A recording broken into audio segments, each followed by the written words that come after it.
Adjust பண்ணிட்டு போ. சொல்கிறது ரொம்ப ஈஸிங்க.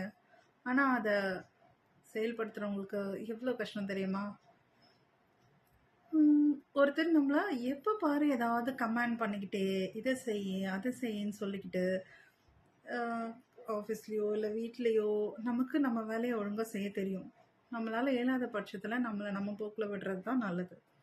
ஆனால் அதை விட்டுட்டு சும்மா இது செய்யலை அது செய்யலை, இப்படி இருக்க அப்படி இருக்க, ஏதாவது குறை சொல்லிக்கிட்டே இருக்கிறது. ஹஸ்பண்ட் ஆகட்டும், இல்லை மாமனார் மாமியாரோ, இல்லை பசங்களோ, ஒரு ஆணோ இல்லை பெண்ணோ, அவங்களுக்கு அவங்கவுங்க வேலையை ஒழுங்காக செஞ்சுக்க தெரியுங்க. அப்படி செய்யலைன்னா அவங்களோட இயலாமையோ இல்லை அவங்களுக்கு மனசோர்வு இருக்கலாம். எத்தனையோ பிரச்சனைகள் ஒவ்வொருத்தரும் எவ்வளோ ஃபேஸ் பண்ணிட்டு இருக்காங்க.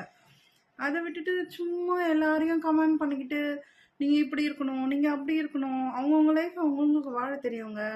எங்கே அட்ஜஸ்ட் பண்ணிட்டு போகணுன்றது ஒரு வரமுறை இருக்குது. எதுக்கு அட்ஜஸ்ட் பண்ணிட்டு போகணுன்றதுலேயும் ஒரு வரமுறை இருக்குது. எல்லாருக்கும் எல்லாத்துக்காகவும் அட்ஜஸ்ட் பண்ணிட்டு போகிறதுக்கு பேர்லாம் நாட் அட்ஜஸ்ட்மெண்ட். இது நம்மளோட தன்மானத்தை அடகு வச்சு வாழ்கிறதுன்னு அர்த்தம். அப்படி ஒரு வாழ்க்கைலாம் உங்களுக்காகலாம் மற்றவங்க வாழணும்னு அவசியம் இல்லைங்க. ஸோ நமக்காக நம்ம வாழணும்.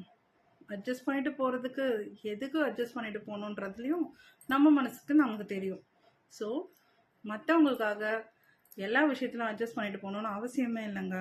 உங்களை அடிமைப்படுத்த நினைக்கிறவங்களோ இல்லை உங்களை கீழே வச்சுட்ருக்கணும்னு நினைக்கிறவங்களுக்கோ அட்ஜஸ்ட் பண்ணிட்டு போகணுன்னு ஒரு நாளும் நினைக்காதீங்க. தூக்கி போட்டு வெளில வந்துட்டே இருங்க, அது யாராக இருந்தாலும். தேங்க்யூ.